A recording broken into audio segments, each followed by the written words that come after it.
profondeur. Les chercheurs ont observé une structure impressionnante, 34 mètres de long et 32 mètres de large. À titre de comparaison, c'est plus grand qu'une baleine bleue. Quand vous êtes dans l'eau et que vous avez l'occasion de voir ça, c'est impressionnant parce que c'est énorme.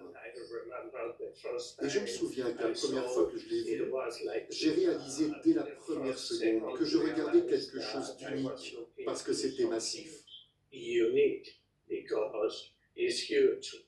Ce corail abrite environ 1 milliard de polypes interconnectés, formant une structure vivante et complexe qui a survécu à environ 300 années d'évolution. Situé dans des eaux profondes et fraîches, il résiste pour l'instant aux impacts du changement climatique. La plupart des récifs coralliens sont en effet victimes de blanchiment, un processus provoqué par le réchauffement des eaux et l'acidification des océans. Non seulement cela captive les cœurs et les esprits comme si c'était quelque chose de magique, mais cela met également en lumière l'importance des récifs coralliens dans le monde et leur rôle essentiel dans l'écosystème. Cette découverte montre que la nature n'a pas encore révélé tous ses secrets. Les scientifiques estiment qu'il reste encore au moins 8 millions d'espèces à découvrir.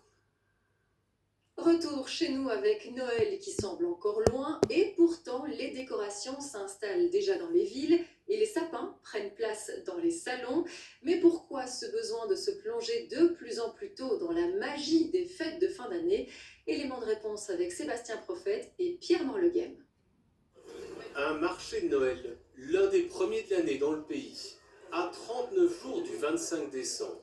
Inauguré hier, il permet de se plonger dès maintenant dans l'ambiance des fêtes de fin d'année. C'est chaleureux, les lumières, la patinoire, les gens. La magie de Noël est quand même quelque chose d'exceptionnel et donc autant en profiter le plus tôt possible. Il n'est jamais trop tôt pour la magie de Noël, il n'est jamais trop tôt pour fêter Noël. À la recherche de décoration, Camille veut installer son sapin sans tarder.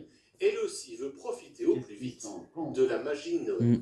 C'est un truc très important pour moi.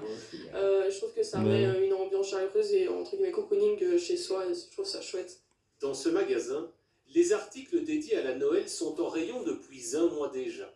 On se relâche. Pour cette psychiatre, il faut y voir une stratégie marketing, mais une réponse aussi à un besoin de légèreté. On est dans un monde qui est un monde d'incertitude, d'impermanence, d'instabilité, et pouvoir anticiper positivement un moment qui est pour nous plutôt chaleureux, on va vouloir rechercher cette anticipation positive, et je dirais que plus tôt ça commence, plus peut-être ça peut dire quelque chose de notre désarroi actuel.